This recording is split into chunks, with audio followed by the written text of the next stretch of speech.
अस्सलाम वालेकुम student, this is M S Khatak. आज हमारे पास है प्रॉब्लम 21.3 न्यूक्लियर फिजिक्स है, सेकेंड ईयर फिजिक्स का लास्ट चैप्टर है। तो the element P polonium 23491 as unstable and decays by beta emission with half life 6.66 और स्टेट द न्यूक्लियर रिएक्शन। अब हमने इसके लिए क्या फाइंड करना है? एक तो न्यूक्लियर रिएक्शन हमने फाइंड करना है और दूसरी चीज़ हमने क्या फाइंड करनी है, एंड द डाटर निकला है। ठीक है, न्यूक्लियर रिएक्शन हमने इसके लिए लिखना है और डाटर निकला है। तो हाफ लाइफ हमारे पास गिवन है, t half is equal to 6.66 और 3600 से मल्टीप्लाई करेंगे 23,976 सेकंड आ जाएंगे न्यूक्लियर रिएक्शन, और हमने डाटर निकला है इसकी फाइंड करनी है। तो न्यूक्लियर रिएक्शन हमारे पास बीटा एमिशन के लिए जनरल जो इक्वेशन होता है वो एक्स ए जी, तो ये हमारे पास चेंज हो जाता है ए इंटू जी प्लस वाई वन प्लस हमारे पास एक बीटा इमिट कर लेता है। ठीक है, तो पी ए 23491 है, तो इसमें से हमारे पास ए उसी तरह ऊपर वाला आ जाएगा 234 और नीचे हमारे पास जी प्लस 1 है तो 92 प्लस बीटा इमिट कर लेगा। तो अब ये जो हमारे पास 23392 है वाई, ठीक है, वाई हमने जर्नल चीज़ ली है, तो ये हमारे पास यूरेनियम 23492 बनता है। तो ये हमारे पास जो डाटर एलिमेंट है वो यूरेनियम 234 बन जाएगा। ठीक है, और ये जो हमारे पास बीटा है वो हमारे पास एक इलेक्ट्रॉन रिलीज हो जाएगा। तो ये हमारे पास एक रिलेशन है, ये हमारे पास रिएक्शन आ जाएगा टू, ये पहले हमने जर्नल फॉर्म में लगे। ठीक है, तो पी 23491, तो ये हमारे पास यूरेनियम 234 आ जाएगा, डाटर न्यूक्लियर प्लस बीटा वो है हमारे पास -1 इलेक्ट्रॉन रिलीज कर लेगा, तो ये हमारे पास डाटर न्यूक्लियर यही आ जाएगी यूरेनियम 234। ठीक है, अब नेक्स्ट हमारे पास प्रॉब्लम है 21.4, find the energy associated with the following reaction, mass of hydrogen 1। ठीक है, हाइड्रोजन 1 का हमारे पास 1.0784 म्यू गिवन है।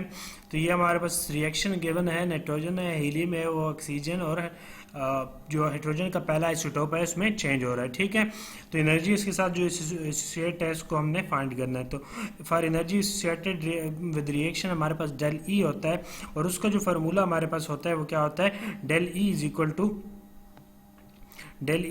टू हमारे पास del M into C square, और del E is equal to del M multiply 931 mega electron volt, और del E is equal to del M mu. ये हमारे पास तीनों हम फार्मूला कोई भी फार्मूला यूज़ कर सकते हैं।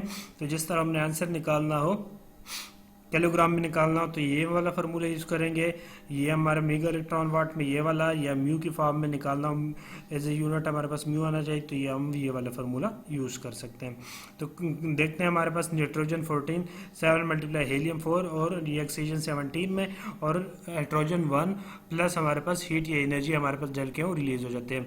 अब del m is equal to mass of nitrogen 14 plus mass of helium 4 minus mass of हमारे पास ऑक्सीजन 17 और हाइड्रोजन 1 मैस, इसका मैस ऑफ हाइड्रोजन 1 पहला आइसोटोप जो है हमारे पास उसका मैस, तो इनके सारों के मैस हमने प्लस और फिर इनमें से माइनस करना है।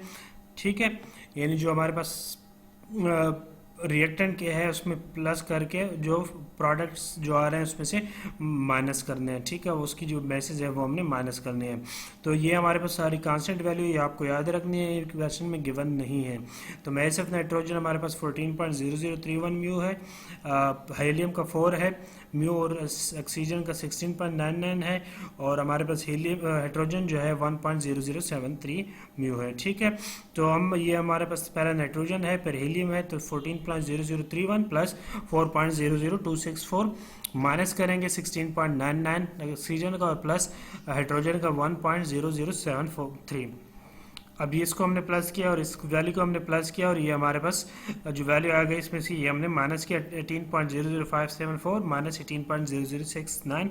तो ये डेल एम की जो वैल्यू है हमारे पास माइनस 0.0012 म्यू, तो 1 म्यू हमारे पास 931 मेगा इलेक्ट्रॉन वाट होता है। तो अब इसको हम मल्टीप्लाई करेंगे 931 मेगा इलेक्ट्रॉन से, तो del E is equal to del M multiply 931 से मल्टीप्लाई करेंगे। डेल एम की वैल्यू -0012 है, तो हमारे पास -1.117 आ जाएगा। तो डेल ई जो है वो हमारे पास इसकी जो वैल्यू है -1.12 मेगा इलेक्ट्रॉन वाट आ जाएगा। ठीक है, जो हमने फार्मूला कौन सा यूज़ किया, del E is equal to del M multiply 931 mega electron वाला फार्मूला। ठीक है, तो ये जो नेगेटिव साइन है हमारे पास शो करता है जो एनर्जी है हमारे पास रिएक्शन के लिए रिक्वायर्ड है, यानी हम इस रिएक्शन को कंटिन्यू करने के लिए हमें एनर्जी देनी पड़ेगी। ठीक है, एंडोथर्मिक कहते हैं जिसको एनर्जी आपको देनी पड़ती है। तो डेल ई की जो वैल्यू है हमारे पास क्या आ जाएगी, 1.12